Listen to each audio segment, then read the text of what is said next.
It's been about a month that this DJI Action 4 was released, and I've been using it since day one, and I decided in this video to give you my full review about the DJI Action 4.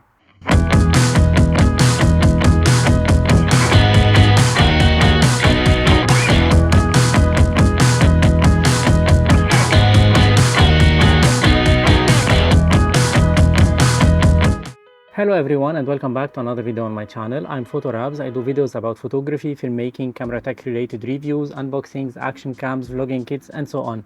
If you're interested in these topics, I highly appreciate if you go subscribe to my channel. That's a massive help.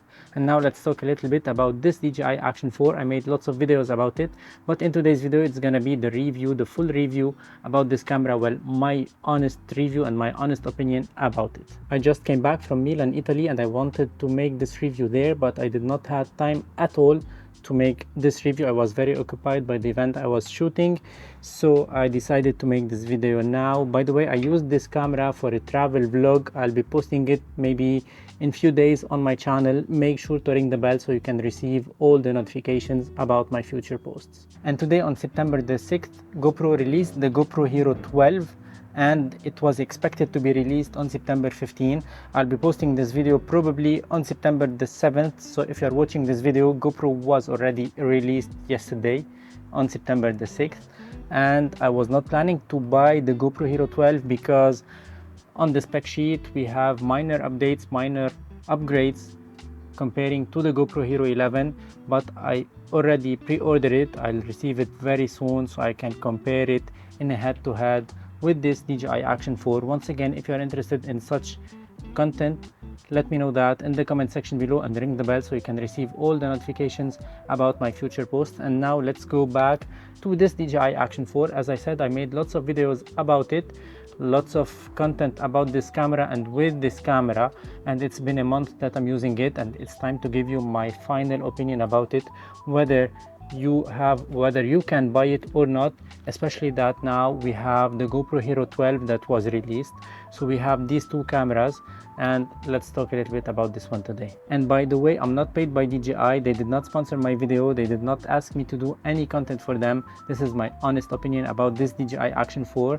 If you're interested in this camera, I highly appreciate if you watch this video till the end. On a quick note, the background music in this video is from Artlist. Artlist has you covered because they have everything you need, all the assets in only one place. You can download high quality music, you can download sound effects, you can download templates, footages, plugins and so on. Everything royalty free with only one subscription. You can have everything in one place, and that's amazing. On this platform you have the AI that can learn the kind of music that you like for your videos, and it will always suggest you new music in the same genre. And by the way, I'm not sponsored by Artlist. They did not pay me to talk about them, but since I found this platform very interesting, I decided to share it with you. You can use the affiliate link in the description below if you're interested for any annual plan on the Artlist website, and you can get 2 months for free, and that's amazing. And if you would like to subscribe to the Motion Array annual plan, you can get $50 discount at the checkout. And now let's go back to the video.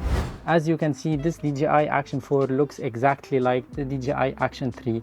They share the same accessories, the same batteries, they look similar, they have the same form factor, the same weight, the same dimensions, but the DJI Action 4 is darker than the DJI Action 3, which is something interesting for me because I have them both. Whenever I'm going out and I need to take the Action 4 or the Action 3, I can know directly which is which in my backpack. That's something that I really appreciate myself. But if you don't have both cameras, this might not change lots of things for you. This new DJI Action 4 has a big sensor comparing to the DJI Action 3. Now we have 1/1.3 inch sensor on this one comparing to 1/1.7 inch on the previous DJI Action camera, the DJI Action 3. And on the GoPro Hero 11 and on the GoPro Hero 12 we have a sensor of 1/1.9 inch. So that means that this one has the bigger sensor among all of the other competitors, whether the DJI the previous generation or the GoPro Hero series. And a bigger sensor means that we can gather more light onto the photo sites of this camera, onto the photo sites of the sensor. That means we have a better dynamic range, a better overall image quality, and a better low light performance on a bigger sensor. That's why on the bigger cameras, whether the APS-C or the full frame, we have always better image quality, especially in low light comparing to these small cameras. On this camera, we cannot shoot in 5.3K like we can do on the GoPro Hero 11 or the GoPro Hero 12, and we cannot shoot in a codec H.265. We can only shoot in 4K codec H.264 and codec HEVC, which is more than enough for what we need this camera for in 2023, I think. And on this camera, we have the new processor from DJI comparing to the previous generation on the DJI Action 3. Now it shoots in HDR all the time. We have a better dynamic range directly out of the camera without the need of post-processing. And we can shoot in D-Log-M, which is a flat profile of this camera. And I discussed this D-Log-M comparing to the D-Cine-alike in a previous video. You can check it here or in the description below. It's a flatter profile comparing to the D-Cine-alike, allowing for better post-processing options and more room in post-processing in order to have a better color grade of the footages out of this camera. And this new processor allows to a better heat management on this camera. Now we can shoot in 4K 25 frames per second without overheat at all. I tried it myself. You can watch the video here or in the description below. I did not have any issues in 4K 25 frames per second. Of course, we have lots of issues when we go to 4K 120 frames per second. It will overheat in 25 degrees Celsius outside. It can record up to 9 or 10 minutes, which is more than enough because we cannot shoot in 4K 120 all the time. I discussed that in a previous video also on this channel. If you're interested, go check it out. But as I said before, the 4K 25 frames per second is amazing, no overheats at all. And that's why we have 5 custom menus on this camera. For me, I use them to be able to swipe between the 4K 25 frames per second and the 4K 120 frames per second without problems, and with the click of a button on this quick switch button here. This quick switch button allows me to configure 5 custom modes on this camera. So I have the 4K 25 frames per second, and I have the 4K 100, 4K 120, 4K 60 frames per second with the click of a button.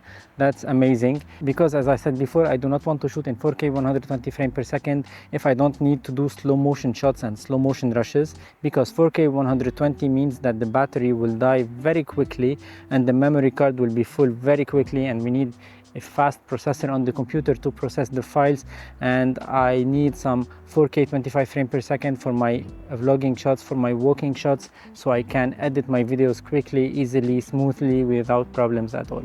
And the new software on this camera brought lots of new improvements, such as the sharpness level, the noise level. Now we can choose the portrait mode if you want to vlog. It conserves the skin tones, the skin look. It looks very natural. I really like it. And now we have the low light enhancement mode on this camera. Let me know if you find any differences between these two shots. On the right, we have the low light enhancement off. On the left of the screen, we have the low light enhancement on. Let me know if you find any difference, because honestly, I did not find any difference between these two modes, whether the low light enhancement was on or off. Add to that, DJI worked really well on the mic system. Now we have a built-in mic system, way better than the one we had on the DJI Action 3. I can even vlog with this camera without the need of having an external microphone. I only need an external microphone when I want to record some wide shots, when the camera is on a tripod or on its base somewhere and I'm very far from the camera. Of course, it will not pick up my voice. That's why I use an external microphone with this camera. But besides that, the built-in microphone on the DJI Action 4 is perfect. And there is one more interesting thing on this DJI Action 4, which is the invisible selfie stick trick. In order to achieve the look of the invisible selfie stick, you have to record your footages first on the camera with the selfie stick, and then upload the footages to the Mimo app, to the servers of DJI, and then process it on that application, and then get it back, download it back, and then use it, and it will remove this selfie stick. That's something that I liked on the Insta360, and now we have it on the DJI Action camera, on the Action Camera World, and that's something very interesting for content creators, for solo content creators. The overall user experience on this DJI Action 4 is really incredible because this camera is very responsive. Both displays, the back and the front, are very responsive. I did not have any issues. I did not have any freezing issues on this camera. This camera performs really well. It's very reliable. You know that once you hit the record button, the files will be recorded on your memory card, and that's something amazing because I had lots of issues back in the time with the GoPro when you think that you are recording but there is nothing on the memory card after because of some issues, some bugs. And now we don't have any issues on the DJI system. That means that this is the most reliable system for me, in my opinion, in action cameras in 2023. Even if this camera has lots of good things that I really like, but it disappointed me in many ways. First, we do not have the tap to expose, and I really wanted this feature on this camera. We have a very responsive camera.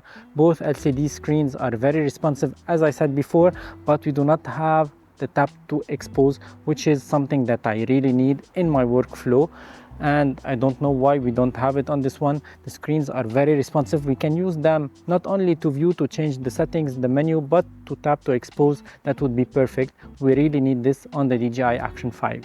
We do not have on this camera the 360 horizon lock in 4K. We have it only in 2.7K, which is not a big deal because I do not use this feature a lot, but I wish we had it on this camera because for paragliding shots, for bungee jumping shots and such activities, we need the horizon lock, the horizon level, the 360 horizon leveling in 4K. If we are filming in 4K, if our timeline is always in 4K, we need it. And I'm sure that we can have it on a firmware update on this camera, but I do not know why we don't have it now. The GoPro can make it. I do not know why DJI cannot make it yet on their cameras, whether on the DJI Action 3 or on this new DJI Action 4. I wish we have it on the DJI Action 5. And there is something very important that we don't have on this camera, is the capability of connecting a wireless microphone to this camera without needing to plug a transmitter on this USB-C port here. Because remember, when we remove this door here, the camera will not be waterproof anymore, so we cannot use it under the rain, we cannot use it underwater or any water activity. That's why it's very important to have the possibility to connect a wireless microphone to this camera without the need of removing the door and connecting the transmitter to it. We have the new Bluetooth generation now, and GoPro is using it. In the GoPro Hero 12, we can connect a Bluetooth microphone to the camera without any other connections, any other cables. That's something amazing on the GoPro. They did it on this new GoPro Hero 12. So what are you waiting, DJI? You can make it possible on your new DJI Action 5. This camera takes the same battery as the DJI Action 3, which is good somehow because we do not need to buy new batteries if you already have the DJI Action 3. But in this camera we have a bigger sensor, a new processor that requests lots of power to be able to perform well. So we need a bigger battery, maybe the same form factor of course, but a bigger capacity on the battery so we can work with this camera for a longer time. GoPro, for example, made the Enduro batteries, which has the same form factor as the normal battery, but it has more capacity in it. That means we can use it on the GoPro for a longer time. So that's something that we need DJI to work on very quickly, to release new batteries with higher capacities for the DJI Action 4. And the last thing I would like to talk about is the price. This DJI Action 4, the standalone version, the standalone bundle, 429 euros. 529 euros for the adventure bundle, selfie stick, triple charger, 3 batteries, which is somehow acceptable comparing to the GoPro Hero 12 that cost 449 euros, that was released today on September the 6th. And I'll be buying it very soon, so you can watch the video comparing this camera to the GoPro Hero 12 very soon on my channel. So if you're interested, ring the bell so you can receive all the notifications about my future posts. But I wish that this one was 399 euros instead of 429 euros. With 13 euros less, DJI can increase the gap between them and the GoPro and make people decide to buy this one instead of the GoPro Hero 12, for example. So let's see how the GoPro Hero 12 will perform in comparison with this DJI Action 4 to see whether this difference in price is significant or not. So that was it for today's video. I hope you enjoyed it. Don't forget to subscribe to my channel if you haven't already done it. Check my affiliate links in the description below. I have lots of promo codes, lots of good deals on photography and videography products that I've talked about previously on this channel. By buying from my affiliate link, you can help my channel a lot, and I can keep posting lots of new contents and interesting contents for you on this platform. And thank you for watching. Ciao for now.